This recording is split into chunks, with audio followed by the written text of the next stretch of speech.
So thank you everybody for coming to this session.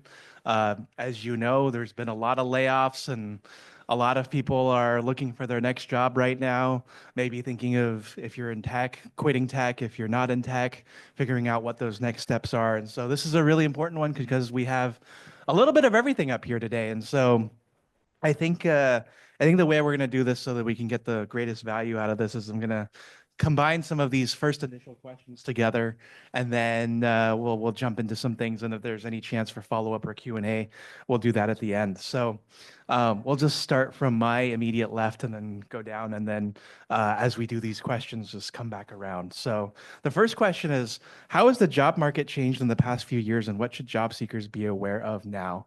And as you answer the question as well, feel free to introduce yourself and what it is that you do. Thank you, Albert. So my name is Paul Glanting. I direct career services for the College of Business at San Francisco State.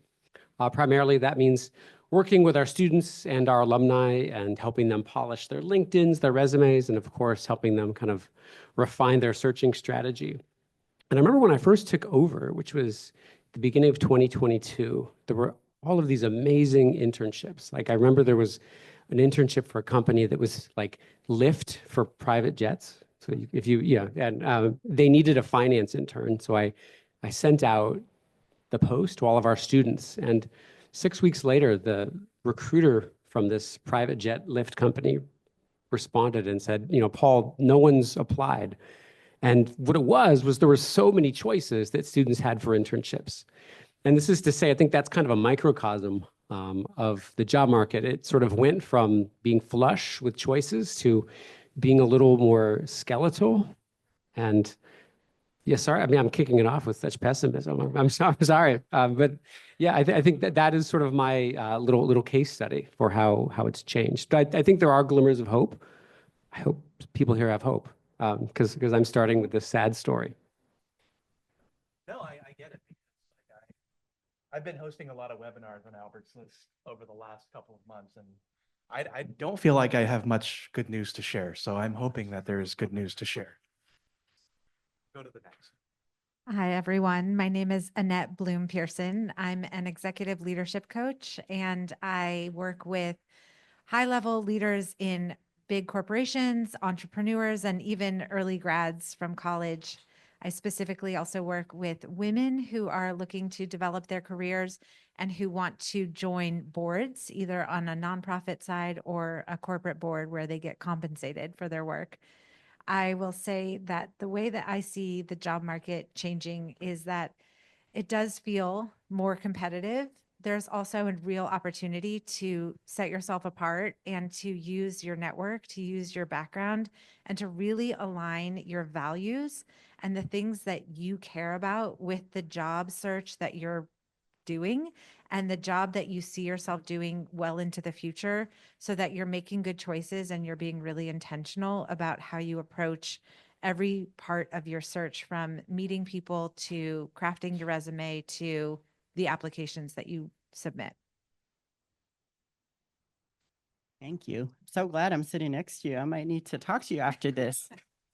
Remember that, job seekers, always network. Never stop networking. So my name is Donna Hilliard. I'm the executive director of a nonprofit called Code Tenderloin.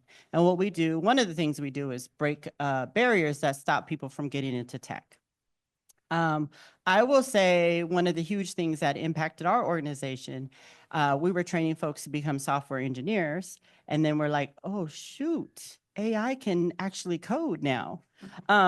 So what we did to combat that is we actually now teach AI within all of our trainings, and also just making sure people have an understanding of AI. So even if you're not the AI expert, you get it. You know how to use those tools. So when you go into that interview, you can talk to that. And I think just in the world in general, things are going to always be changing. And so one of the things we focus on is always be ready to pivot and have a change, like have a good attitude about change. And I think that's just really important as we talk about how things are changing. Good evening, everyone. My name is Stéphanie Perrault. I run a marketing agency. So we are also established in Europe, in France, and in Africa, in Morocco. And I focus on working with founders, leaders, and CEO on their personal branding. And what I think today of the job market, we are in competition with the world.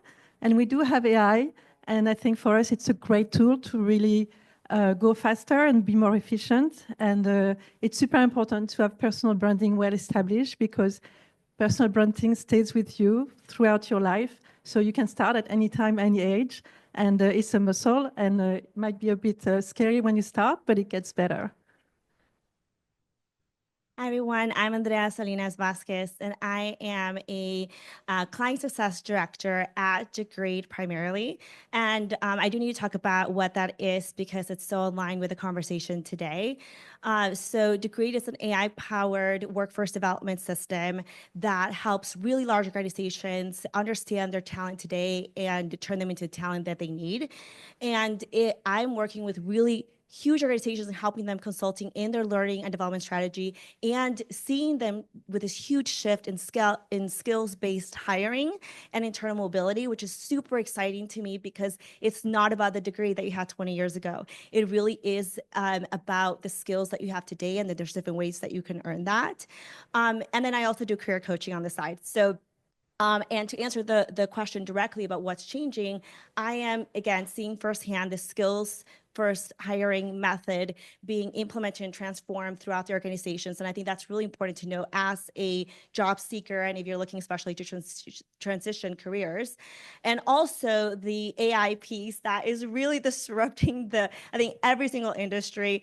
And actually what even Stephanie said that, globally too. So David Blake, one of the founders and co-CEO of Degree, just even posted on LinkedIn recently that we're pulling data of how AI is shifting and transforming organizations. And the US is like 108% has been growth. And then APAC is like 236%. Like we are already falling behind. And so that's one of the things that I want to say too, that's been changing. AI, it changed the way that you were doing your business, as you shared. So really it's about getting in there, not, falling behind, and just getting curiosity and start playing with AI and putting that as part of your job search and also your current job and future jobs. Hi, everybody. My name's Aaron Gallion. I have no idea why I'm here, actually, with all these esteemed professionals and experts in their fields. And I'm going to try to breathe a life, some hope into the room. Yeah, there's plenty of jobs out there. There better be, otherwise I'm going to be obsolete in about a week. So I help companies find people for jobs. I don't help people find jobs, just to clarify, but I work with a lot of mid-market level clients and helping them source talent.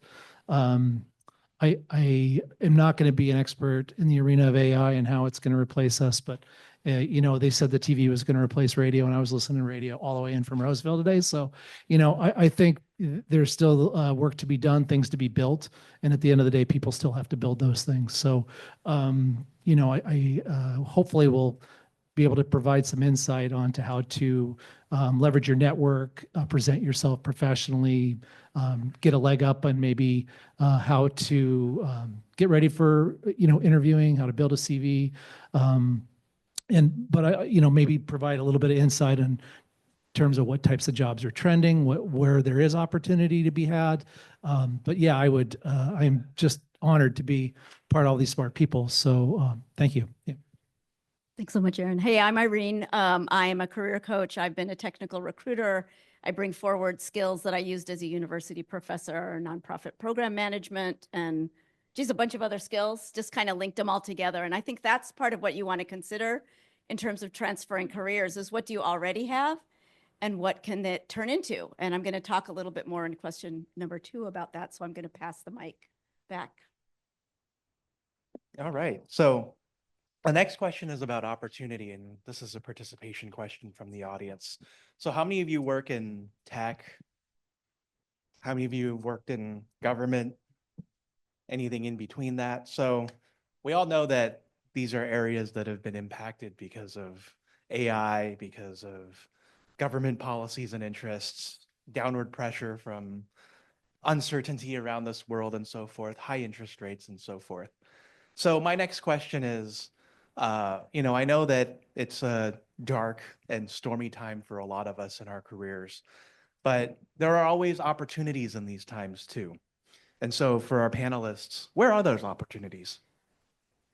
I think some of the others might be able to speak to this better than me, but I'll say a few odd places I've seen a lot of students land jobs. I mean, summer accounting, that's not a particularly hot take. We've had a number of students actually land in commercial real estate, believe it or not, in San Francisco.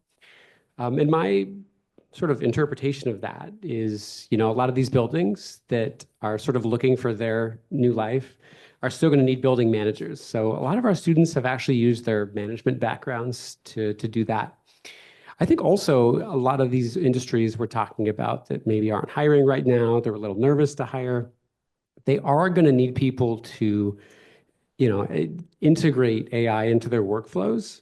And that I think that goes across all industries. And that might mean engineering, it might mean the coding, but it might mean just sort of the basic, the other functionality, the HR, the marketing, et cetera. So I think that that will be a layer, that goes kind of across industries.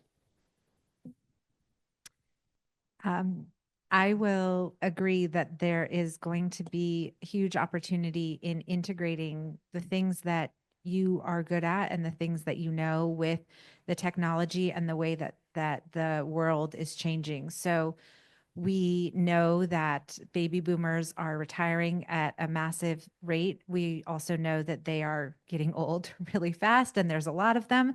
They need healthcare, they need help with their day-to-day lives. How are we going to integrate technology into those systems and then make sure that that technology is functioning? There's going to be security needs, there's going to be monitoring needs, there's going to be up leveling and upskilling. So not only are there opportunities in these functional jobs that really only humans can do, but there are going to need to be humans who are ideating on how technology is going to make these things work for the way that our world is changing and the human needs that we're always going to have as long as humans exist. Yeah, I'm glad you brought up healthcare, because that is definitely one of the industries I see booming. And I think anything around telehealth, as we're seeing where more people are staying inside, it's easier access to health. Before you used to have to wait like 6 months to get, in to see the doctor. Now you can just make a digital video conference with the person. It's amazing. But the other place I really see things growing is in AI automation. And I think that's going to be a really booming sector. The other thing is, like, whatever skill you have, that can be in pretty much any field, any company. So whatever that passion or whatever you bring, find something that you're into. Like if you're into, you care about seniors, then maybe you want to go to healthcare. If you're into being like your product management, look into AI automation. Like, a lot of those things are transferable. And I think if you can just kind of mesh what your common self is into and what skills you bring, you can find the right company. So I think as far as personal branding, it's never been easier to stand out from the crowd. And it's all about, it's like a business, you're the brand. And when the HR or the employer is going to look up you on internet, he's going to look at your LinkedIn profile. So make sure that you align with, what type of job that you want, and that you're consistent on all channels, whether it's LinkedIn or other channels. And then you treat it like a business. Like, as long as you are seeking for a job, you are an entrepreneur. Like, I am an entrepreneur. I'm looking for business all day long. So for me, it's easy. It's automatic. It's like, so try to put yourself in the shoes of an entrepreneur and craft your story. Like, you have to do a little bit of introspection and think about who you are and what do you want to bring to the table? Who do you want to work with? What are your qualities? Like, who would want to work with you? And talk about that on social media, and raise a community, put people together that have the same interests. It will show leadership. It would make you stand out with your competition. So, and there is so many tools out there to do that. It's just being committed to work 30 minutes, an hour a week on it, and you'll see fabulous results. Firsthand, what I've heard around a need, in particular in working with a large organization like KPMG specifically, is they're seeing a huge challenge and seeing a significant drop in accounting majors. So they're really tackling that. And so that is a huge need in case that's of interest. But the career coaching me is never going to say, you know, go to this job just because there's a demand. I think there needs to be an alignment there with you enjoying what you do as well.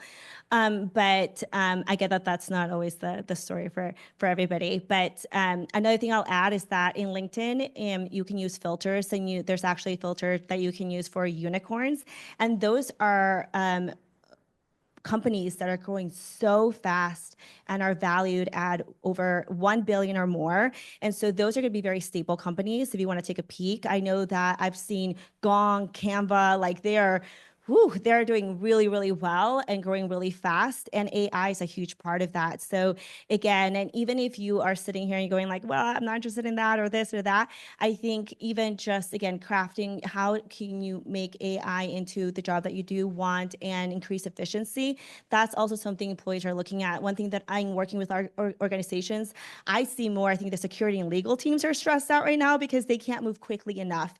And the companies are really scared to fall back behind.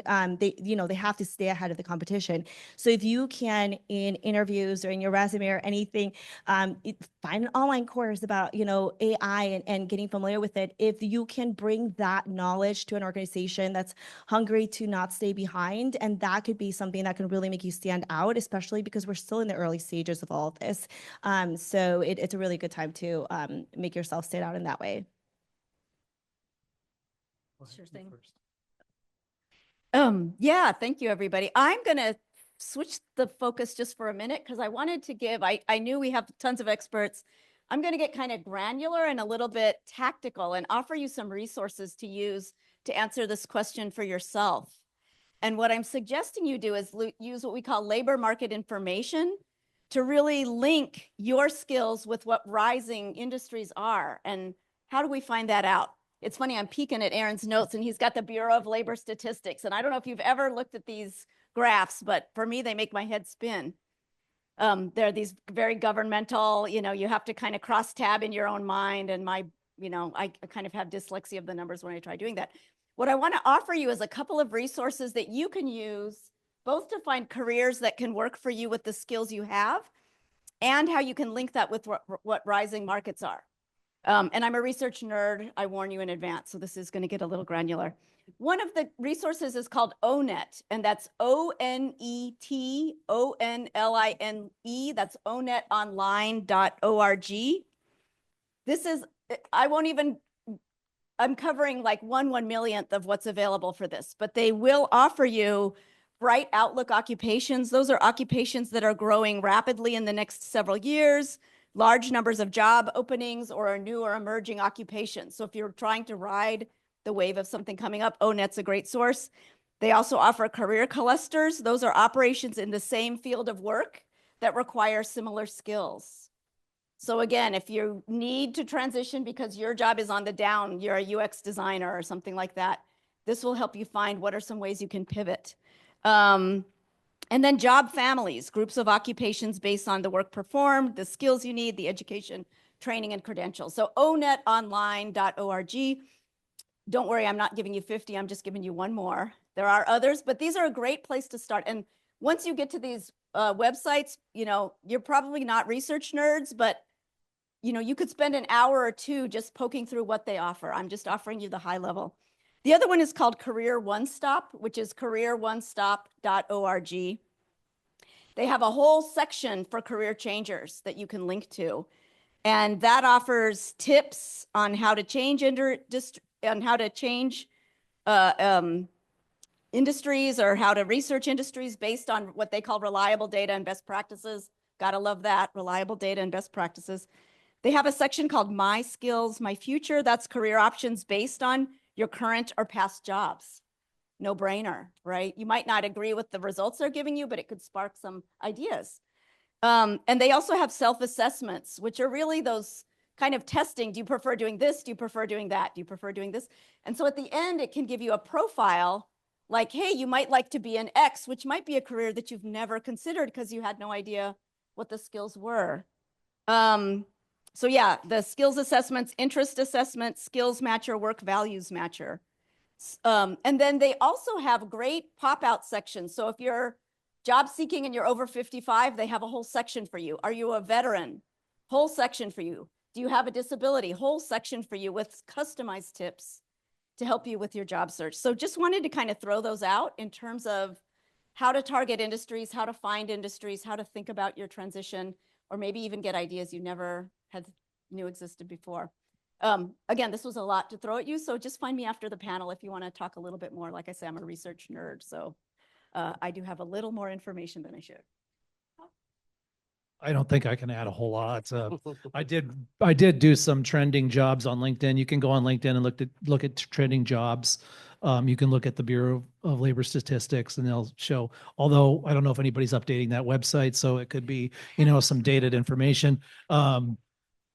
But their top 10 was data scientists, information security analysts, medical was top 3, and that came across on LinkedIn as well. Physical therapists, medical billing, lots of medical jobs on both of those resources. Computer and information research scientists, epidemiologists, logisticians, occupational health, health infrastructure. Just anecdotally, the construction industry, people are still building stuff. So they are building data centers to process all that information that's used in AI.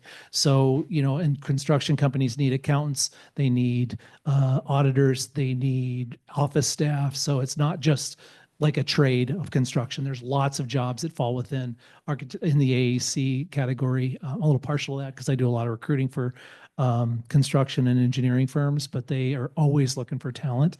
From marketing all the way across the board, all job types. So you might be a graphic designer. They're still using graphic designers. So to do their branding, some companies, AI seems to be the catchphrase, but not all companies are utilizing it. There's still jobs out there where they're using good old fashioned graphic designers and IT technicians and help desk people. So those jobs are still out there. It's not all bleak.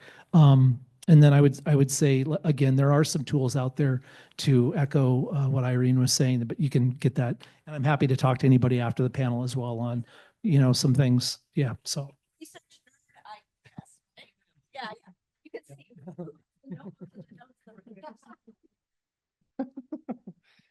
All right. Well, thank you. So that's all really good info. I definitely encourage you to all network with the panelists at the end. You never know who you'll meet. So the next thing that I've been thinking about, because I've been thinking about career transitions since about, I think, early 2023, when interest rates had gone up and people were getting laid off left and right. And we've done a couple of events as well on whether it's time to quit tech and just go and, tend to sheep and do things that are non-tech related, if you will. And one of the things that I've heard along the way is that transitioning careers is hard because let's say you were a software developer, now you're going to go be a software developer for a nonprofit. And the nonprofit's like wondering, well, why do you want to be a software developer here? And outside of, you being able to say, well, I want to live and I want to be able to pay my rent, it can get kind of hard because they are very skeptical of what's going on. And so my next question for our fabulous panel here is, if you have one piece of career advice for somebody that is transitioning into a new career, what is a piece of advice that you have from a job search strategy standpoint? It can be how to write your resume, how to interview, how to network. We'll talk about AI in a moment, so that'll be a little bit separate. We can talk about salary negotiation, any of those things. So an analogy I would use for this is, if you ever go to the airport, there's the currency converters, right? Where you can take your USD and you can switch it for euro or pesos or yen or whatever it might be. And I think that career transitions are very much like converting your currency. Now, the tricky thing is if you have one singular field you're trying to enter, if you're in education and you're trying to go into marketing, or, you're in finance for a nonprofit and you want to transition into a tech job, that makes it a little bit easier because essentially you're converting your currency for that particular field. Now, I know if there's a number of you who might have 5 or 6 different industries, that's a little harder because that means that's 5 or 6 different currencies you're going to have to convert.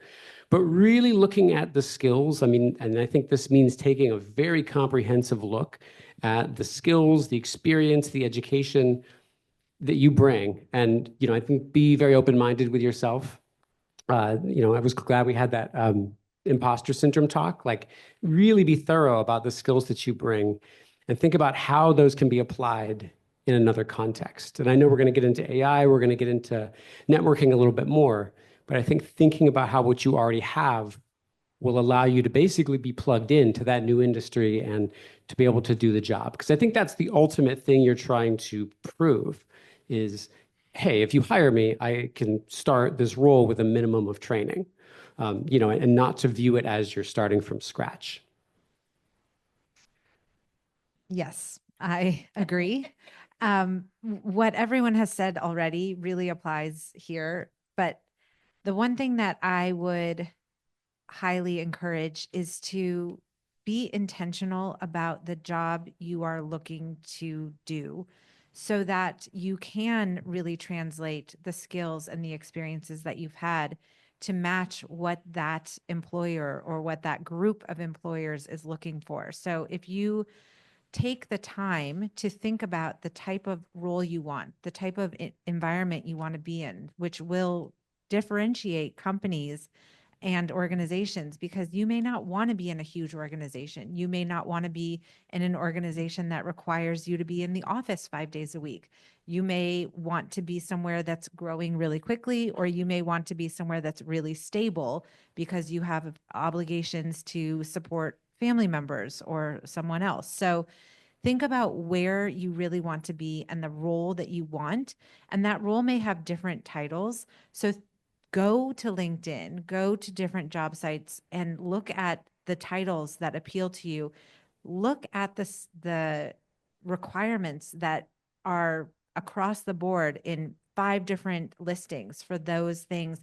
And then, do a matrix or do whatever makes sense to you. Use AI and find what you've done that matches to what they're looking for. It might be using different words, but you still can accomplish the same end goal. And that's the story that you need to be able to tell. That's your personal brand. That's how you show up. And that's how you're going to get your foot in the door and also set yourself apart. I think that's really good advice. Thanks. So just thinking about my journey and transitioning, I was in tech sales and I saw like all these folks like running around the office having fun, driving Teslas. And I would ask, what do you do? And they would say, oh, I'm a software engineer. And I was like, that's what I want to do. Right. So I actually said, let me just be open and think about transitioning into this career pathway. And along the way, I found this nonprofit that could teach me how to code. Wasn't going to charge me $20,000 to go through a boot camp, and I could still raise my 2 kids as a single mom. And along that journey, I did learn to code. But what I found was something else that I would have never expected, and that was the nonprofit world. And I really found my passion along that journey. I love people, right? So when I was thinking about becoming a software engineer, I would be sitting in groups and would be coding, and I want to talk, and everyone's looking at me like, what's wrong with her? Just code already.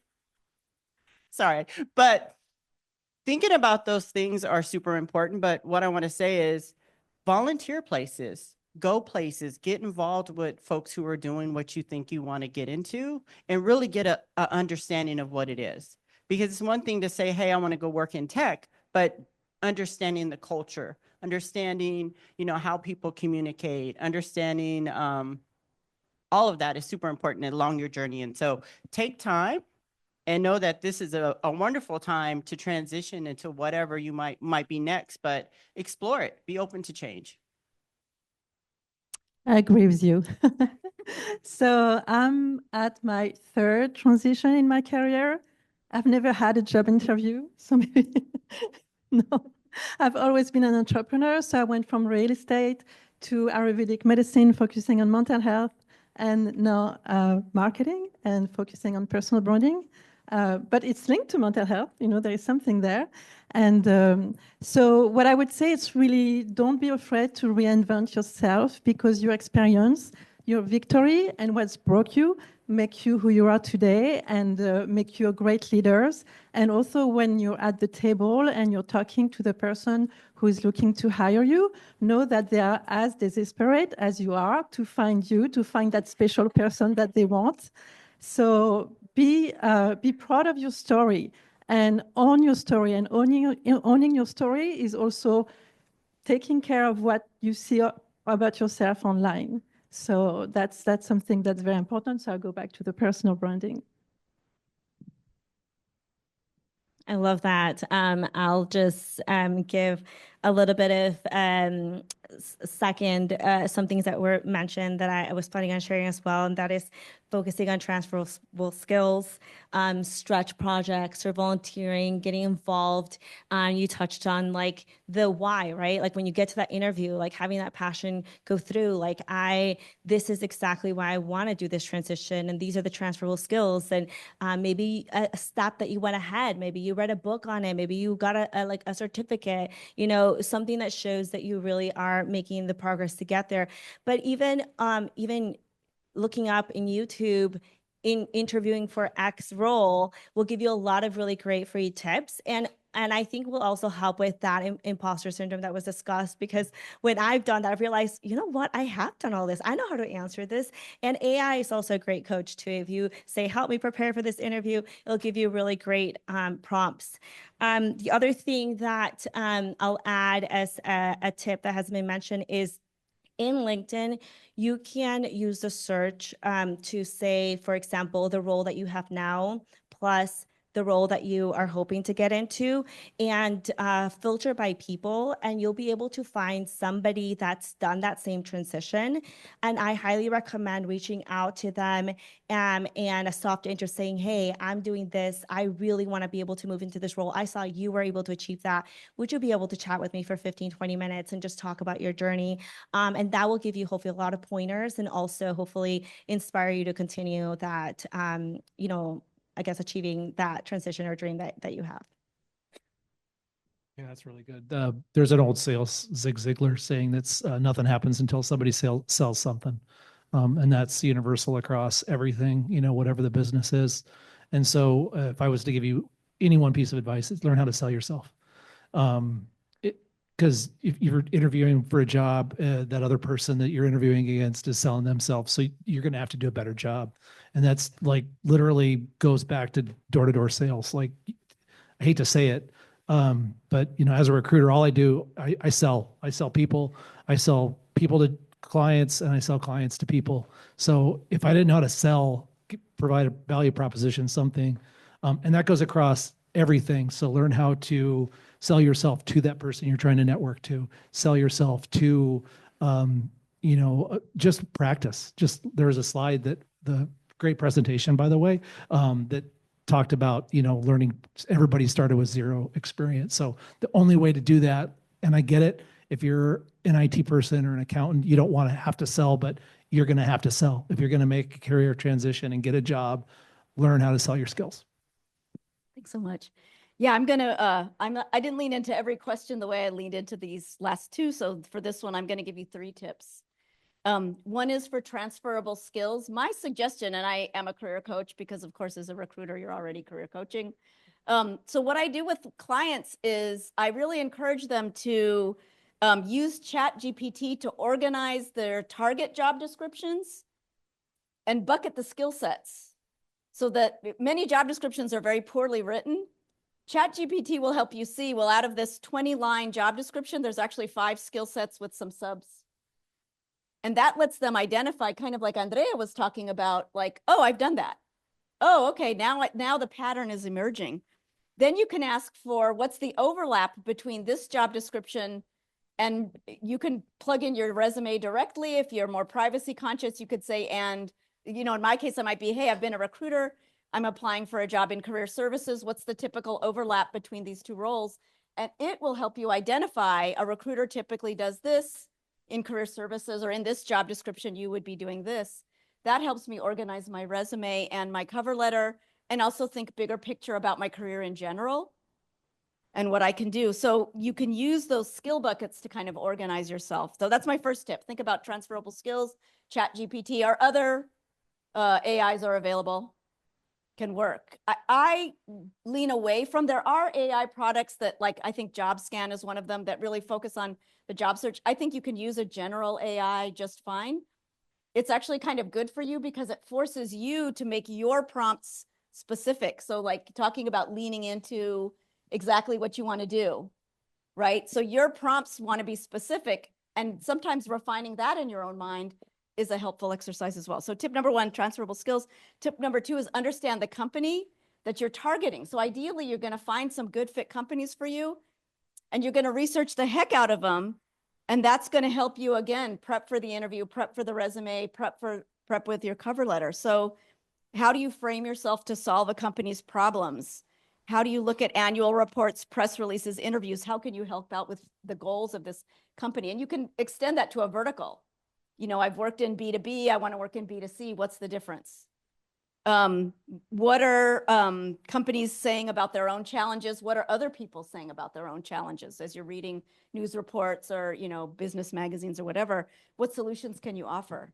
So when you're really thinking about switching careers or switching verticals, this can kind of prompt you to think about, well, they lose customers because of blah, blah, blah. Well, I can actually do blah, blah, blah. And I'm going to talk about that in the resume, the cover letter, the interview. And I think I'm filling a gap there. And that can help them make that connection. Well, you were a teacher before. What makes you think you'd be great at career services?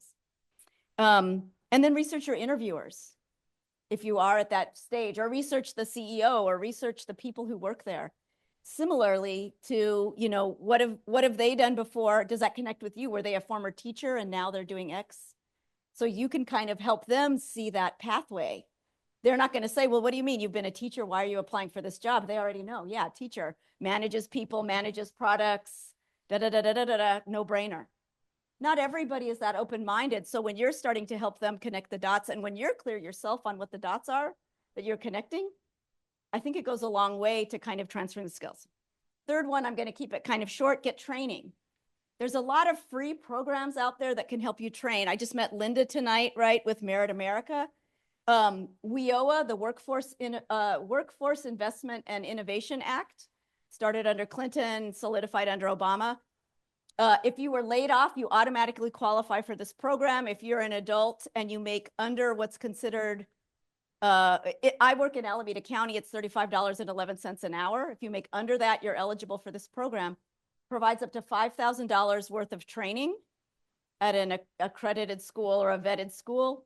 And you get a free career coach that you can meet with to help you with your job seeker goals. So WIOA, Merit America, Jewish Vocational Services here in the city. I know they have a job seeker. I forget what they call it. It's a JSA, but I forget what the initials are.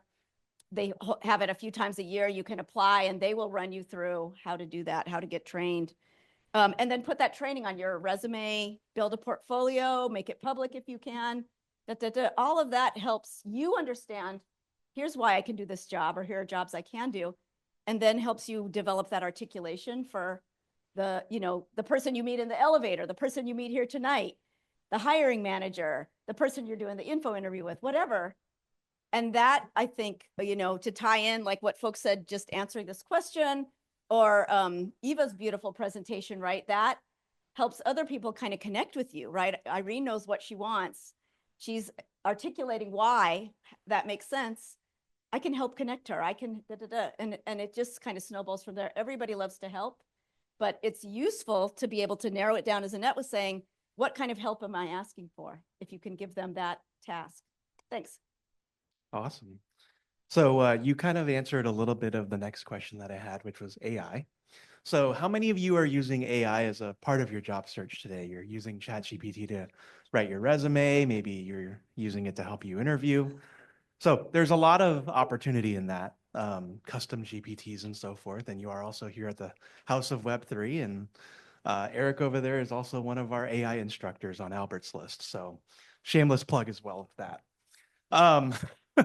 And so if you want to figure out how to become more efficient, AI is one of the ways to do it. But of course, when it comes to job search, there's a lot of do's and don'ts. And I'll share one where I've heard multiple times from both hiring managers and recruiters where they have caught candidates reading off of AI, or in the case of a technical interviewer at a company today, somebody was using code generated by ChatGPT as a part of their interview. And of course, they couldn't explain it, so it made them look really, really bad at the end. But for the audience, for the panel here, do you have any recommendations for do's or don'ts when it comes to AI in your job search? And are there any tools that you recommend and any other best practices? It's funny. I feel like I'm being interviewed because my mouth is dry, which usually is how I feel if I'm in an interview. And I think I hope this sounds graceful. So if it doesn't, I guess I fail the interview. But I think a lot of what we're hearing about is how to become effective prompters and good prompt writing. And I think that that's really important. It's much. I think it's easier said than done. Though I think that what is going to become important, I think in a few years, maybe even a few months, everybody's going to be a pretty comprehensive, articulate prompt writer. But I think what we're going to need to work on is how we're supposed to integrate this vast array of tools into our daily lives. Like I take Grammarly, for instance. Like I know exactly where Grammarly comes into play, right? It comes after I've written a paragraph, and then I go in and, I kind of dialogue with the Grammarly. It's suggestions. I'll reject some, I'll accept others. But there's a bunch of others. Like I find there's a bunch of other tools, and I can see that they're powerful, but I'm not quite sure how they work yet. So I think that just starting to think about what you can do to, I'm thinking about job posts. I think we were talking about how job posts are written very badly. I think deciding what is worth actually interacting with and what is not. And I think job posts they're formatted badly, they're dense. So I think using AI to digest those, I think especially for those of you that are applying to many, many jobs, it's very tedious. And I think having AI, cut down those tedious job posts can be helpful. I think mainly there's a wonderful book that I've quoted to Eric many times. I'm sorry, Eric, you have to hear it again. But Ethan Mollick's book, Co-Intelligence, is all about how we are going to sort of interact with AI. And one of his principles is be the human in the loop. And I think essentially what he's saying is let the AI do part of the work, let it structure things for you, let it organize things, let it make suggestions. But, don't forget, you know yourself better than the AI does. Don't forget your instinct. We were all very nuanced people. The AI typically is not going to know that about you, not yet, anyway. Maybe eventually, but just to make sure you're checking the AI, look at the word choice and make sure that this is actually the way that you would say things.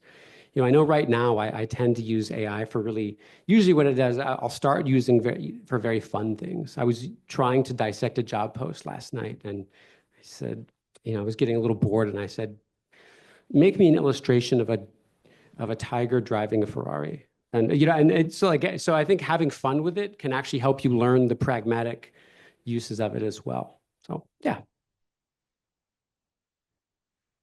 I'm definitely not the AI expert on the panel, so I'll pass it along. But the one area that I think that I can speak to with AI is using it to process vast amounts of information and organize them so that you can metabolize them and you can use them to your advantage, as opposed to getting buried in the weeds and feeling overwhelmed, which happens in a job search and a job transition. So use it to help you, use it to motivate you and keep you energized, and don't let it scare you or overwhelm you. Absolutely. So I think what's important to understand when you're using AI, it is a tool. It is not that's it. Don't copy and paste. People know you're copying and pasting AI. You want to add your personality to what's being given to you. I had someone recently, I was on a grant review panel, and they did their grants all AI, and literally they copied and pasted and even had the number 40 on there. So if you use AI, you see that little, they just copied and pasted. They copied and pasted every single answer. There was nothing in there that made me understand that they actually knew what they were writing. There was nothing in there that showed me what that organization was going to do to solve the problem. So I think just making sure you understand it's a tool, use it to also learn. I learned so much through AI. I put in random things and I'm like, oh, that is cool. I would have never thought of that. Explore with it, have some fun with it, practice with it. But also, I guess another tip I learned the hard way, be careful if you use it for budgets. I don't know if anyone else has had this problem, but the numbers are a little off. So double check it. Always double check it. All right. So I'm not an expert in AI, but I use it. I love to use it. So, so what I do for my business, because even though I've never interviewed for work, I constantly reach out to my prospect, and also I reach out to people I want to collaborate with. I have a podcast, same thing. I reach out with people that I want to have a podcast. And in ChatGPT, I found out about 2 months ago, that's pretty recent, that you can create your own data for something specifically that you want to do. So basically what I did, for example, if I want to reach someone for a podcast, then I upload my bio, my portfolio, my company portfolio, my website. So all the data about me are there. And let's say I found someone on LinkedIn or someone that I know, and I'm like, I really like what they do, and they realign. We have like a very similar target audience. We should have a conversation. Then I already have an idea, but it will help me to go a lot faster, to be more efficient, and maybe to find things that I've not think of. So that helped me to go faster. And it's something, if I had to look for a job, I would upload my CV or everything that you've done. And if you have a website, anything, and then when you do the application, you put the link of the job requirement, and then you have ChatGPT helping you. And of course, you have to check, everything to make sure that there is no hallucination. And but it's like, for me, it really helps me to go faster, to be more effective, and to work better. So that's how I look at. But yes, I make sure when I send it that it doesn't look like AI. So I put some on myself in it, and it helps me. Especially English is not my first language, so for second language in English speaker, it's really nice. So I don't have to worry about grammatical errors and stuff like that. So. I have definitely taken advantage of AI a lot in my career coaching, and even done workshops on it. So happy to give some further insights, kind of diving a little bit deeper. But I want to start by sharing a theory that I have. This is not proven. I haven't looked into it, but this is my hypothesis. The creators of ChatGPT were like, how are we going to measure success of ChatGPT? Because everybody's going to be using it. They're going to be using it in their own terms. And let's hard code it to always put an M dash.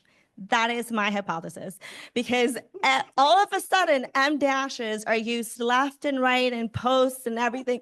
And I swear every time I see it, I'm not judging, but I'm like, they use AI. And there's probably a few jobs out there that really did use M dashes before. But I think for the most part, I could go in that keyboard. I don't know where to find that M dash. So I've never used it before. So it goes all to say the do's and don'ts, like definitely use AI. Don't copy and paste, all that. But I would remove the M dash, and I've even told AI, like, remove the M dash as part of the prompt, and it ignored it. This is why I'm like, it's hard coded, guys. But then it listens eventually. I'm like, why did you put an M dash? Get rid of it. Like, okay, sorry. So just more of like a tip if you don't want that to kind of call out a little too much in your cover letter and resume and so forth. I want to talk about a little bit of the context piece, because if you go to ChatGPT, for example, I do love using a custom ChatGPT. You can create it. So I use a career coach, just label it career coach, and it will know everything about you. You can give it your resume. You can give it your likes, your interests. You can even prompt that. You can even say, based on X skills and my Y interest, what are some job roles that would align with, with my background. And that is a really good guidance if you want some of that guidance of what to do and your next step. And I like to use separate career coach, because you can add a new chat, right? So you have this custom GPT, you make it the expert. Let me go back a little bit of why you do that, actually. Because if you use just regular ChatGPT in general, it's pulling from everything that it knows. But what is really helpful is you're able to tell it who to be. So you say, I need you to be the world-renowned career coach. You help everybody land to interview. You are an expert in this technical piece. You choose what you need it to be. You say you speak directly to executives. You make things concise. You make things professional. All of that. That way, now it's already done. You don't have to keep prompting it to know that. And now, every time that you're interviewing for something, I personally like to do the job post and download it as a PDF, put it in there with my resume and just say, how does this align? It can help you with a cover letter. And this is the company mission, their vision, this is the passions, this is my background. So once a ChatGPT knows you, then there's less work there in every single one. And let's say you have the interview, okay, so it helped you with your resume, with getting in the door, with the cover letter. Now you have your interview. Now you need help with that interview. Then the follow-up thank you email. You keep it all in one place for every single job. You don't have to start over. It already knows that job. It already knows that company. It already knows what you put there. It already knows who you were talking to, and making all those connections. And that's where it saves you so much time. But that's the context piece. So it's not about becoming a prompt engineer and perfect prompting. It's about context and allowing it to get to know you and exactly what you're trying to achieve. And obviously putting your personality into it. And so you want to make sure that you review it before sending out. I'll stop there, but happy to go into a lot more deeper into this separately if you want to chat one-on-one.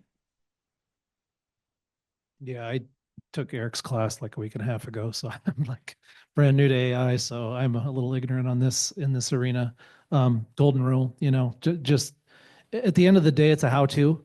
You better know how to if you're going to say it in a resume. So, you can have the prettiest resume, but if you don't know the information, you don't know how to do what you say you know how to do, you're going to be in big trouble. And that's going to come through in any interview. So if you're using it, I wouldn't say use it or don't use it. To be honest with you, I never use it. I might be attending this conference a year from now, for all I know. So, I would just say I'm getting to know it at this stage. None of my clients are utilizing AI to screen resumes or to weed out people. So I probably, again, the voice of hope in the room. I don't, or maybe no hope, but I would just say, understand if you go for jobs that you're qualified for, you're going to have a pretty good, it goes back to selling yourself, I think. I can't stress that enough, but I'm not the person to ask on AI. So Thanks. So yeah, Andrea kind of read my mind. One thing that I think I'll offer that folks haven't shared is, I love being a recruiter and a career coach because I'm kind of on both sides and I'm trying to see from both sides. And I would say, if you're a job seeker, it makes a lot of sense to me to join recruiter groups online. Typically they're not going to check if you actually are a recruiter or whatever. And, don't try to go in there and stir trouble. But you will see what they laugh at, and they will tell you, because right now in recruiter groups, they are talking endlessly about BS resumes that were clearly produced by AI, blah, blah, blah. And as a job seeker, you can reverse engineer that and say, okay, I don't want to do that. Because as a recruiter, I become an expert in pattern recognition. I spend about 6 seconds per resume to decide if this person looks likely to be able to do the job I'm recruiting for. And that's where the pattern recognition comes in. It's not like I'm looking for that one keyword, and if you don't have it, I'm going to boot you out. And AI is not, any reasonable company knows AI is dumb, right? And any reasonable job seeker knows AI is kind of dumb. So nobody's really screening out resumes with AI from what I can see. And if they are, they're probably a crappy company. But try to reverse engineer. So get in those recruiter groups, look at what they're laughing at as like, I can't believe clients are doing this. If it's a big pattern, then just don't do it. The M dash is key. Like as a recruiter, I can totally scan. And if there's a million M dashes, I'm like, this is likely AI. And then if I do end up screening them, I'm going to ask them those questions to really drill in. Do they know what they're talking about? Or was their resume so AI generated, it talked about stuff that they did not really have a chance to know how to do? And as Andrea was saying, custom GPTs. Now, if this phrase is new to you, there's go on YouTube. You don't even need to leave YouTube. There's a million how-to tutorials. And basically, as the name implies, you are feeding in just a specific subset of data. So if I have a custom GPT that has my resume and my portfolio and everything I ever wrote and published, da, da, da, da, da, as Andrea said, you can kind of skip a lot of the getting to know me or a lot of the generic questions. Okay, you are a recruiter. How would a recruiter in general overlap with this job? I can throw in a job description and say, how do I overlap with this job based on my past history? But then the results it gives me, I don't cut and paste them whole scale. Again, I'm just using it to get the bucket ideas. And then I, human being Irene, write my cover letter. I redo the language in my resume. Partly because if you're going to get an interview, you're going to have to bone up on that anyway, unless you're a really great memorizer and you can memorize what AI has spit out for you. So that's my tip. The big tip, again, reverse engineer recruiting. See what recruiters are talking about, what impresses them, what doesn't impress them. Do more of the first, do less of the last. And those are the people who are actively reading your resumes. Awesome. Okay, so we have about a half hour left. I want to see if we do have some time for questions. I had a few more left here, and I'm going to still go through them. So who knows what a ghost job is? Okay, so a ghost job, for those of you who don't know what it is a job posting for an employment opportunity that doesn't really exist. It's one of the saddest things that has come into all of our existences over the last 3 years, because companies want to appear like they're growing when they're really not. And I originally had this as a question as whether a ghost job was real or not. But I'm just going to come out and say it that ghost jobs are definitely real and they've been admitted. And so one of the ways around ghost jobs that I've been talking about is networking. It is, after all, people who hire other people. And so getting in front of other people should, at the end of the day, be the goal. And you are here at a conference, and there is a networking component at some point. So I'm hoping that you're all going to take advantage of that when the time comes to be. So for the panel today, what is your, so that we don't go forever, top networking tip for someone who is looking for a job and transitioning careers in this economy? One tip. I also just wanted to defend the M-dash. It's like a more committal double set of commas. I was using them before they were cool. I will say, I think networking is very much like meditation, where everyone tells you you should do it, but nobody really tells you how to do it, right? They say, clear your mind. But how do you clear your mind? I'll say that networking takes many incarnations. I think that it can look a lot of different ways. And, there's some people that are very scared. I mean, if I was plopped into a room with a bunch of people, that would be scary for me. I think that, even if that means sending out a quick coffee chat request through LinkedIn, like that's a form of networking, and that might be less scary. So just understand that there's a lot of things that I think are networking that might not definitively be called so, but it absolutely counts. They're absolutely, conduits to building your network. So just recognize the different versions and find the ones that are comfortable for you. One tip is hard to narrow down to with networking, but going back to what Irene said, that people really want to help you, especially if you can give them a specific ask. So I'm going to back up and say, when you go into networking mode, the best way to be is thinking about what you can offer someone else. So if they were to ask you for something, what would you like to offer them help with? And similarly, what do you need specifically? If you are looking, tell someone, I am looking for a job. I would like to be introduced to someone. I would like to network with someone in your company. And my tip for today is to actually meet someone here, ask them something that you care about, not about what they do, not about, where they were born, but something that you really want to know about them, and then set up a time to reconnect with them before you leave tonight. It could be a 5-minute catch-up call or an email or a text, but make the effort to stay connected to people that you meet at events like this. Yeah, I'm going to say, I think, it's funny because you go somewhere and people automatically run up to you and they tell you all their skills and what they have to bring. So I'm going to say, ask questions, be inquisitive, and stop and listen. Because you might be telling me you have all these skills and you da da da da, and I'm not even looking for that. But if you can just stop, we have a conversation, then guess what? I might not be the person you need, but there's someone in my network that I can connect you to. And that's, to me, is always a win as well.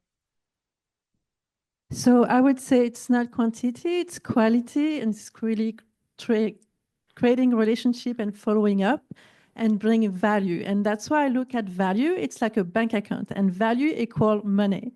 So, and it's like also dating, where if you have your first date and you're saying to the guy, where are we going? When are we going to get married? It's just going to think I'm crazy.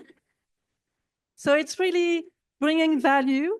And the more value you have, the easier it is to ask for something. And first, people will find you interesting and they will want more. And they will invest their time with you, with a Zoom meeting, with having a coffee. And then they'll invest with, maybe hiring you or referring you. And what I did with Plug and Play, I really wanted to work with them. And they already have a marketing team. But that was like something in my mind that I had to go there. So I did a lot of networking over there, and I became a tenant over there as well. And I found their flow within their marketing, and I know they have a really hard time to fill up their office space. And I wrote them a whole letter how they could do it, and using me as talking about their office, how much I like it, and all the features that they have, and suggesting that maybe they should have a podcast room. And I got hired, and so now I'm part of the mentorship, and so but it took a little bit of time. It didn't happen the first day when I met someone at Plug and Play and say, "Oh, I have that idea, I want to work with you." So no, it takes time, and you have to build it. It's like a relationship, and it gets deeper and it gets better. I'll take a slightly different approach just in the networking on the online piece. So we hopefully you have a LinkedIn, and if you're looking at jobs through LinkedIn, you're going to notice that you might have some first connections. And I think you've heard, try to get the referral, connect with them, and so forth. But a tip that I want to share today is don't ignore the second connections. That's how I got my job at Degrade. I literally asked somebody, please introduce me to the head of client success there. And I'm not going to lie, it took 4 months because it was holidays and all these things. And I basically had to tell them this is the last reach out. But and they eventually interviewed me. But I have been coaching even a close friend of mine, and they just used a second connection, and they did the intro without even knowing her. And the response from the recruiter was, "Oh my gosh, you seem perfect for the position," right? And that it's exciting to see, those responses and connections, because there is a way to do it, a nice way to craft it. And I think that's where working with a career coach can really help make sure to increase the chances of that working. But just don't ignore second connections. And the last little piece is if networking is exhausting for you, one thing that you may want to invest your time in is optimizing LinkedIn, which we can talk to you about too, because that's a way to get recruiters to come to you. And that will save you time as well. Always be closing. I mean, it's sales 101. Always be close. There's just, and my wife gives me a hard time, but I always say this, and my family drives my family crazy, but the answer is always no if you don't ask. So ask the question. Can I have the job? Can I do this? Can I get a call? Can I have 5 minutes of your time? Can you spend 5 minutes with me? Do you want to have coffee? Just ask the question. If you're afraid to ask the question, the answer is going to be no 100% of the time. And I'm going to just throw out sort of like a different version of networking or a different way to network as one of the many tools that you are offered here. I think like having a low expectation sometimes helps. So that means like sometimes I go to networking events and I'm like, my goal is to meet one person. Maybe there's 200 people in the room. I'm like, I can leave after I meet one person. And then I'm like, okay, I'll go, right? Because otherwise I might stay home. Honestly, that's how I am sometimes. Battery low, but I still made it and I met one person. You never know. But the other thing I want to suggest is a lot of networking is about just kind of showing up in spaces over and over again. I think an easy way to do that is, join a hiking group if you like hiking, taiko drumming, baking class or whatever, and just show up every week and just chat about baking. You know what I mean? I think sometimes networking gets built up as like, if you didn't seal the deal in one shot, and no offense to your style, because I think always be closing is also good. But some of it is building up a relationship long-term over something that has nothing to do with the job. And then during the course of the conversation, you'll see, who do I gravitate towards? It can turn into stuff. It has for me, and it has for some of my clients as well. So again, I would call that low expectation, right? I'm not joining this baking club thinking I'm going to come out of it with my next job. But it's a good way of kind of greasing the engine for those networking events where everybody's looking for a job and you're scanning the name tags to see if this is someone you want to talk to.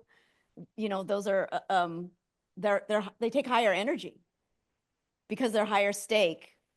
And kind of, I think, because you have less investment in it. If I love baking and I'm in a baking class, I'll go every week for 8 weeks. I'll make a lot of nice cakes. If I never meet anybody, I'm good, right?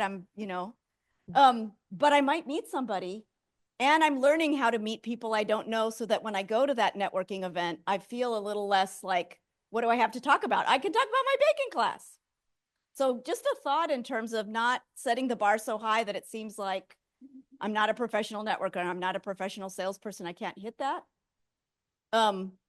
Everybody in this room likely has people that you've met by just being placed in the same space as them. And that's something you can do around your job search as well. So similar to networking, the next question I have is around interviewing. How many of you have had multiple interviews during your job search? You're getting ghosted, it's frustrating, you're being asked all the toughest questions in the world. Maybe you're even being asked to do homework, right? And they make you work on it for 10 hours only to never follow up with you. Yeah, I feel that right there. So from our panelists, since we're sort of running out of time here, what's your top interview tip? So I think of two frogs. I'm giving you weird stuff tonight, like tigers and Ferraris, but when I think about two frogs, and think about one frog, two lily pads. So when you're giving interview answers, I think sometimes we sort of err on the side of being very general, right? If they ask us, greatest strength or something like that, there's this tendency to be very general. And I think the reason that we do that is we want it to sound like this strength permeates everything that we do. But the problem with only being general is you're not giving specific examples. So think about this frog and the two lily pads. One of the lily pads is being very general, saying my greatest strength is my ability to manage a variety of stakeholders, but then hop to the other lily pad, which is specificity, and make sure you're giving specifics about how you manage those stakeholders so that it's put into context and is tangible. My tip is similar.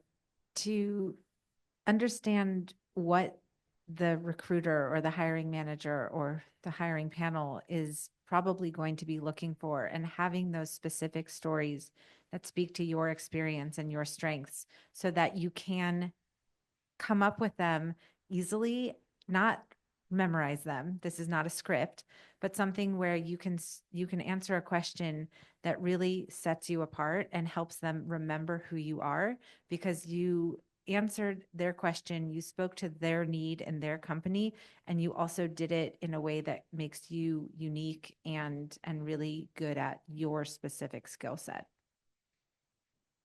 I'm going to say you need to be a research nerd, as she referenced, but you need to do your research. You need to know who's interviewing you. You need to know what their whole past is. I mean, just go in because you never know what you need to know until you need to know it.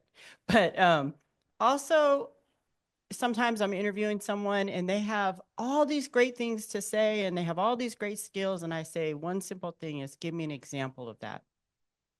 And they don't have one example. Be prepared to talk to examples and tell a story and market yourself and sell yourself within that. Super, super important. And never, ever, ever walk out of an interview without having questions. So please make sure you have tons of questions and be inquisitive. All right. So for me, I have staff. I have 12 people working for me in Morocco. And when I hire, my heart has to feel something. So I have to like them. So be likable. You can have all the, all the whistle and everything, but you're going to be compared with your competition and the connection that you're going to have with your interviewer. If you're likable and if they start liking you, they want you to succeed. So I want to work with people that I like, and I'm sure all of you. So be likable. The recruiter, hiring manager, they want good ROI for their investment in people. So they want somebody that's going to be there for the long run, and also people that can do the job, right? So with a competitive market, you're going to be going against people that have similar skills. So you check, right? You have the skills, you have the knowledge, you have the experience.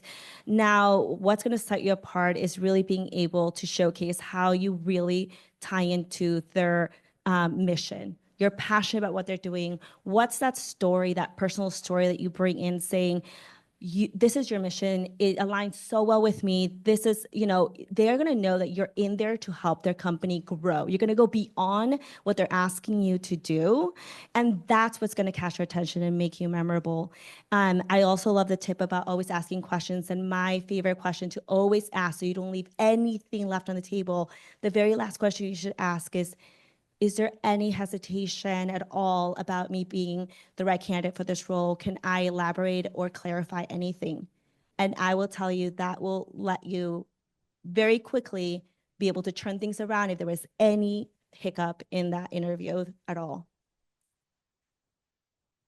Yeah, I can't better any of those. So it's probably information overload. Just be yourself. At the end of the day, it's going to come down to similar skill sets are competing, and either the person's going to like you or not, or they're going to like the other person or not. And I hate to say that, but a lot of times it just comes down to personality fit. So the best thing you could do is be yourself, and they're either going to like you or they're not going to like you.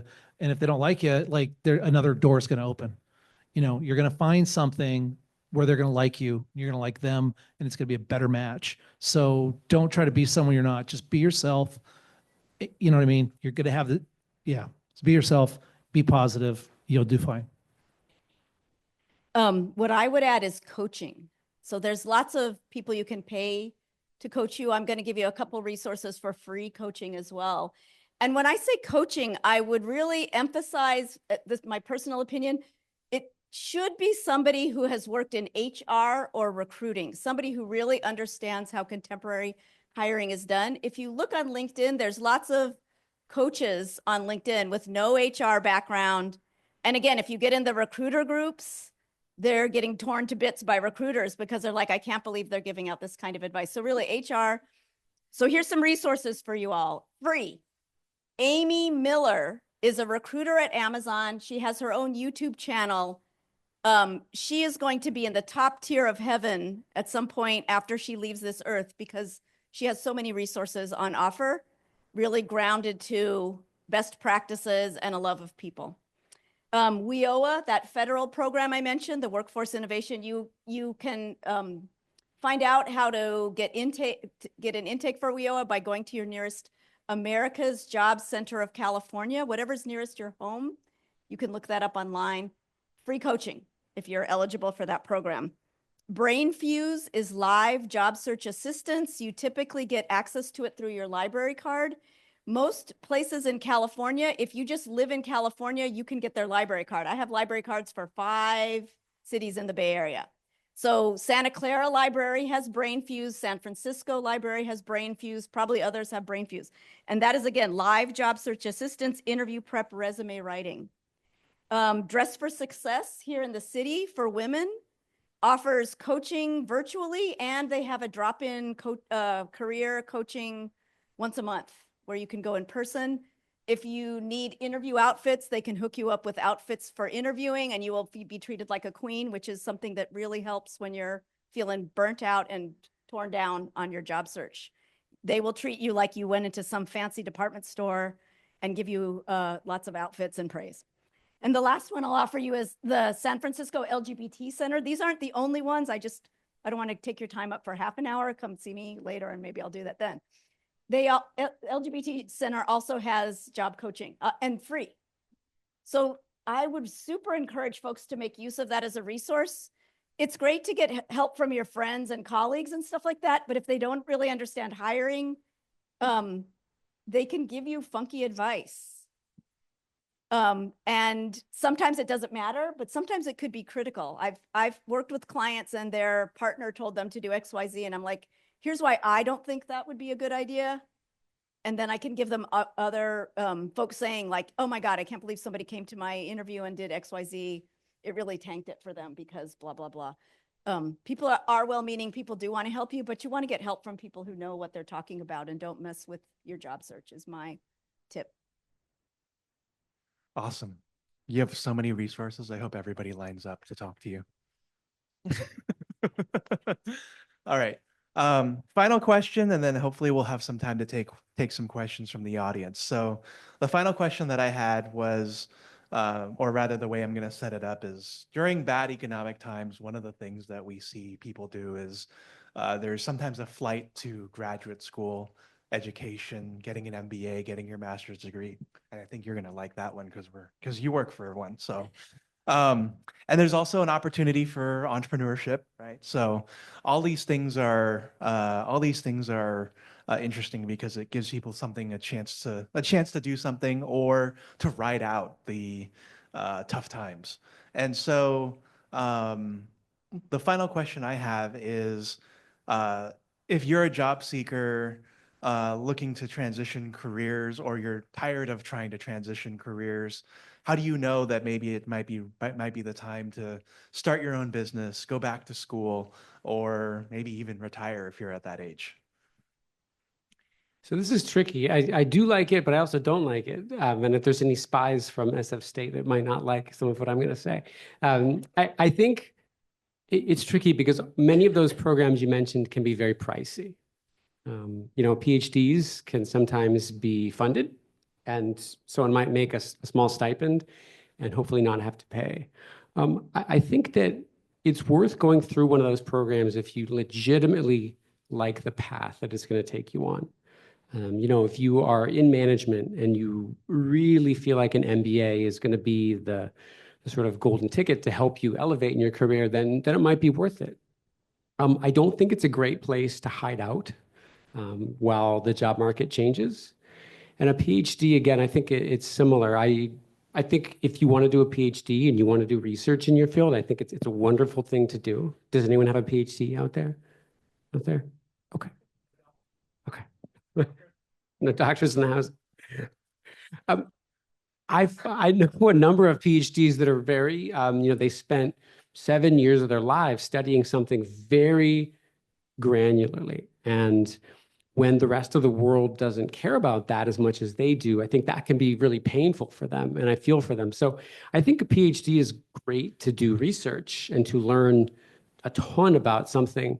I don't know that it's necessarily the best conduit to a job. So I think if you legitimately want to go on the path of one of those graduate programs, I think it's worth it. But I think that requires some heavy soul searching.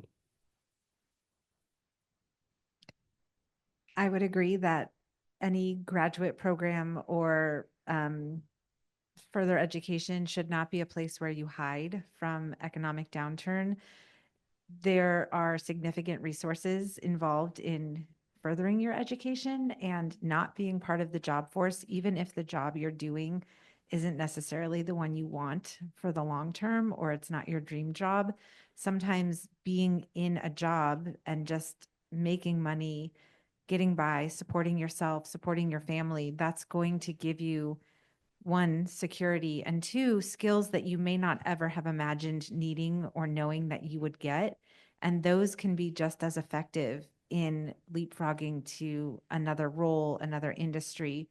The networking aspect that you really gain in an academic environment, you can create that for yourself if you work at it. And there are millions of ways to do that. And this panel has given so many resources about that.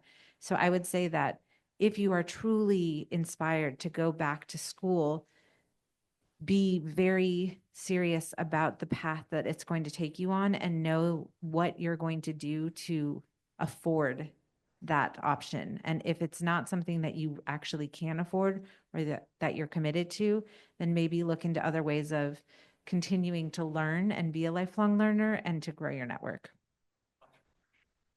Oh, and entrepreneurship is awesome and also can be very hard. And so I would say that if you have an idea that you're very passionate about and that you feel like that you've built a solid business plan and you have support from people who either want to invest or want to partner or want to collaborate, then that's something definitely to explore. But if it's something that you're just building on a wish and a prayer, then it might not be the absolute right time if, again, you're struggling just to make ends meet. But there are better entrepreneurs here. So I'm going to say, I'm never going to say no to education, but what I'm going to say is get to know people who studied what you studied and ask them questions. I will tell you, I have so many people that I deal with that have master's degrees and this and that, and no one is doing what they went to school for. It's so interesting. If you really look at it, even just ask someone that you work with or someone you know, like, what'd you go to school for? And they'll tell you, oh, when I got a master's in science, and they're doing nothing that has to do with science. So really talk to people, find out what their journey was like. But also there's tons of resources out there now where you don't have to come out of the pocket to pay for all of this, because just like I told my daughter, I was like, okay, you're going to USF, it's $80,000 a year. Let's talk about how is this going to look when you get your first job? Are you going to be able to pay this stuff back? Blah, blah, blah, blah, blah. You're going to have to weigh that yourself. Does this make sense for you? And if it's something you really want to go after, then go for it, but definitely get the resources to support yourself while you're doing it. And then for entrepreneurship, I've been an entrepreneur since I could walk. If that's something you're really passionate about doing, there's a lot of folks that will help you do it. Most entrepreneurs, I don't know, there's something about us, we want to help other entrepreneurs. Like, so definitely talk to people, use your network. But even with that, I have a lot of friends who all have startups. I'm actually a CEO of a startup. But they're just kind of dormant, right? So do your research before you jump into something, because your time and your energy is yours. So you decide what you want to do with it. So I'm going to talk about startup because this is my community. The bad news is 95% of startups failed within a year. So if I would go into a startup today, I would make sure that I work with people that are complement to me and also that have the experience that align what the startup vertical is in. And I would do a hackathon with them because a hackathon is like 3 days. They sleep on the floor, they work for 3 days straight, and they have to come up with a demo and something that makes sense. And that's how you see how people work under pressure. And then you can tell, yes, this one, I can work with him, but this person maybe not. so that's what I would do. But yeah, it's very rewarding. Like, those 95%, you can be the 5%. And but it's really nice to work with people that have so much passion, that want to change the world. And it's true, we all love to help each other. So it's a really cool community. And it's everywhere in the world. So it's not just the Silicon Valley. Similar to some things have been said, but the degrees mission's literally to jailbreak the degrees. So it really is disrupting the idea that we're hiring based on the degree that you got. So you said it. There's so many people now they're not using the degree, but just want to remind that skills first transformation that I'm overseeing, and a lot of companies are looking at the skills that you have. So you don't have to go back to school. However, there's going to be some jobs that do require some certificate or doing that. So of course, you got to look into it if you need it. I'm glad that we had the discussion of the imposter syndrome. So like if you're going to get a degree or go back to school or do something because you're like, I just need a little bit more, check yourself, make sure, you might already have everything that it takes to jump into what it is that you want. Lastly, on the entrepreneurial or for an entrepreneur, yeah, having the right network. If it's tech, I will say there are fractional chief of like chief product officer, for example. I know some mistakes that early startups do is just do full time, and then it's really hard when you have somebody full time, and you can make mistakes with that hiring process. So if you are thinking of creating your own company, think of a fractional chief of whatever, that your executive team in helping you out. And also, I will say use AI. AI is really good at guiding you through many different processes and helping you make sure that you're making some clever decisions around, how to monetize X and things like that. So I have seen creative ways that entrepreneurs have been using AI to assist them with that journey. The last thing is, if you haven't read Mel Robbins' 5-second rule book, that's a good one for entrepreneurs as well, because it talks about how it just takes 5 seconds and we literally we'll talk ourselves out of actioning what we really want to do. And so the moment that you're like, ooh, I'm motivated to reach out to this person or network, or do it. Just like push yourself to do it, because if you let too much time, literally in 5 seconds or less, you're going to be like, actually, I'll leave that for tomorrow. Or actually, and then 2 years from now, you're gonna be like, man, why? I still want to do this. I still want to write this book. I still want to do this. And you're not doing it. Why? Because you're not actioning it. So hopefully that's an inspiration book that for you guys to look into. We have oh wow, a minute left. Oh gosh. That's a big weight to carry. So I think what I think of when I hear this question is, in recruiting, there's kind of styles of hiring that we talk about as recruiters. And so there's skills-based hiring, which is where you're really writing the job description. These are the skills the person needs to do to be successful in the job. And there's different ways you find that out. And then ideally, when you're interviewing them, you're saying, okay, we need somebody who can do X. Tell me about a time when you did X. Da, da, da, da, da. They're hiring you based on your skills. They don't care how you acquired them. Another type is called pedigree hiring. And in the US, education has really been used as a gatekeeper, separating the rich from the poor, separating different races, much more than it's been about educating your mind and knowing a lot of stuff. It's used as a demarcator, private school versus public school, for example, right? Lots of people who go to private school don't know anything. Why? Because the function of private school is networking, not in education. Lots of people who go to community college get an amazing education, but they don't rise in their careers. Why? Because they were never networked with rich people because they didn't go to a private school. So some recruiters are aware of this. Some recruiters are not. Some job seekers are aware of this. Some job seekers are not. And you may have a different opinion. I'm expressing my analysis. So I think you want to know the company that you're applying to. Are they pedigree hiring? Are they skills-based hiring? Are they something different? How do you position yourself?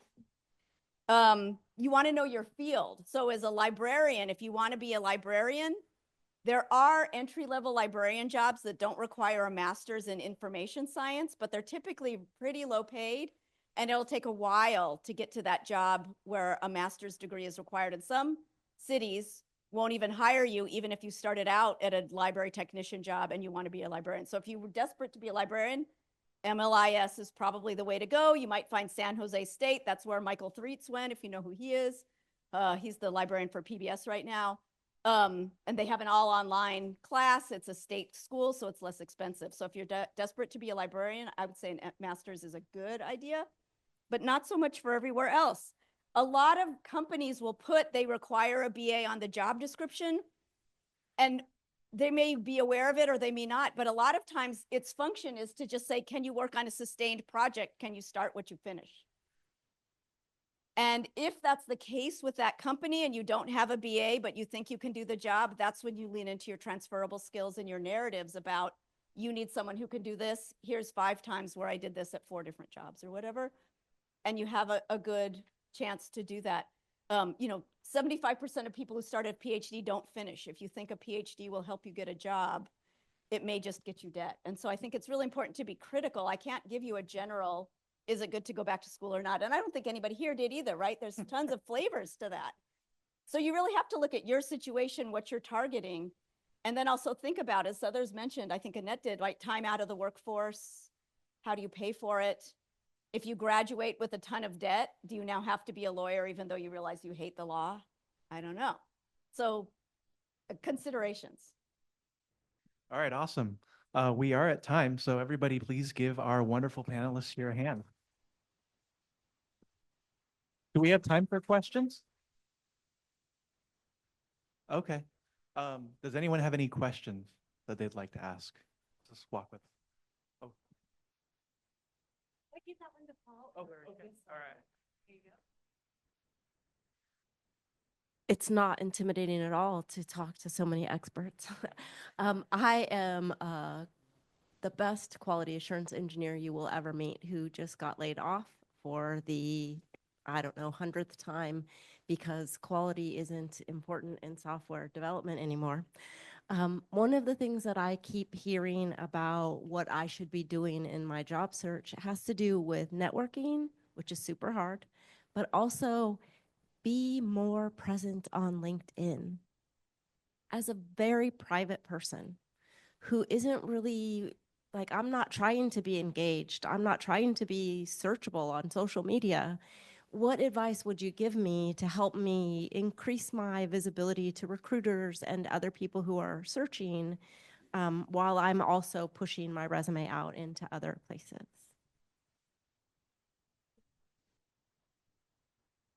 So there is many different way to, like, it's a whole spectrum where you can be on video, very comfortable and chit chat and talk about your expertise, but you could also be a writer.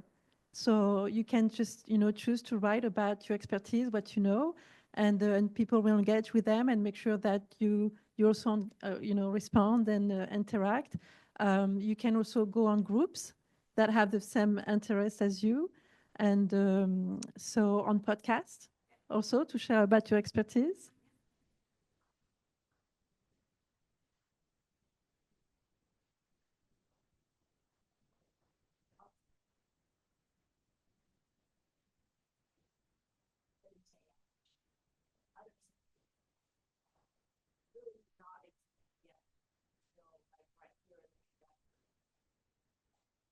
So what about your personal networking, like people that you know?